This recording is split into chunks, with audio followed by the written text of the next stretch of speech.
To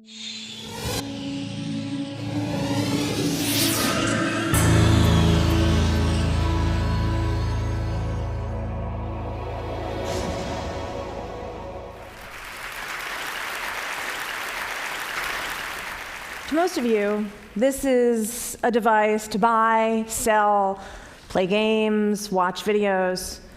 I think it might be a lifeline. I think actually it might be able to save more lives than penicillin. Texting. I know I say texting and a lot of you think sexting. A lot of you think about the lewd photos that you see, hopefully not your kid sending to somebody else, or trying to translate the abbreviations LOL, LMAO, HMU. I can help you with those later.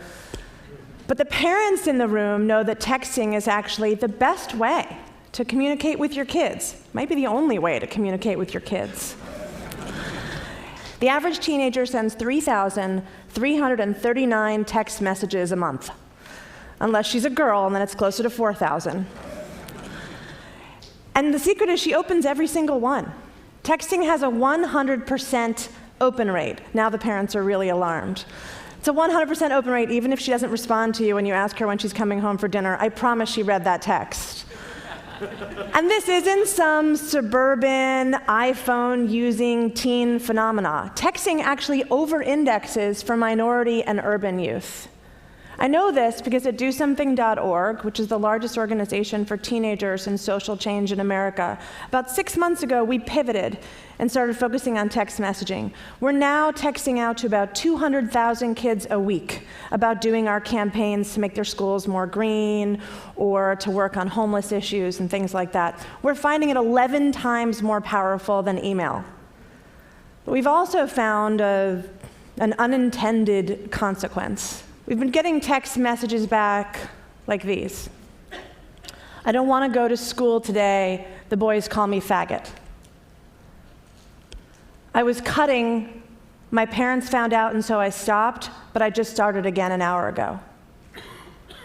Or, he won't stop raping me. He told me not to tell anyone. It's my dad. Are you there? That last one's an actual text message that we received. And yeah, we're there. I will not forget the day we got that text message. And so it was that day that we decided we needed to build a crisis text hotline. Because this isn't what we do. We do social change. Kids are just sending us these text messages because texting is so familiar and comfortable to them, and there's nowhere else to turn, but they're sending them to us. So think about it, a text hotline, it's pretty powerful. It's fast, it's pretty private, no one hears you in a stall, you're just texting quietly. It's real time. We could help millions of teens with counseling and referrals. That's great. But the thing that really makes this awesome is the data. Because I'm not really comfortable just helping that girl with counseling and referrals. I want to prevent this shit from happening. So think about a comp. There's something in New York City that the police did. It used to be just guesswork, police work, and then they started crime mapping.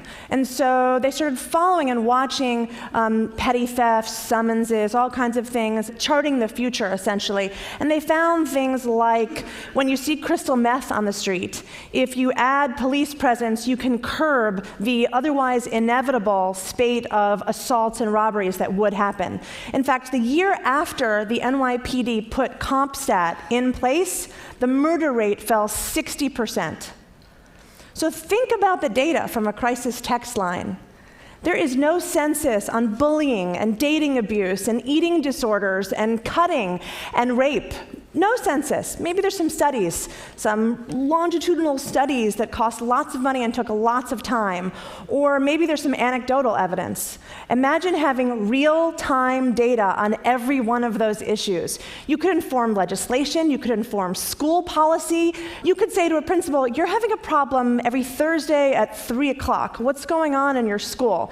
You could see the immediate impact of legislation or a hateful speech that somebody gives in a school assembly and see what happens as a result.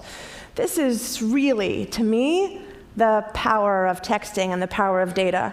Because while people are talking about data, making it possible for Facebook to mine my friend from the 3rd grade, or Target to know when it's time for me to buy more diapers, or some dude to build a better baseball team, I'm actually really excited about the power of data and the power of texting to help that kid go to school, to help that girl stop cutting in the bathroom, and absolutely to help that girl whose father is raping her.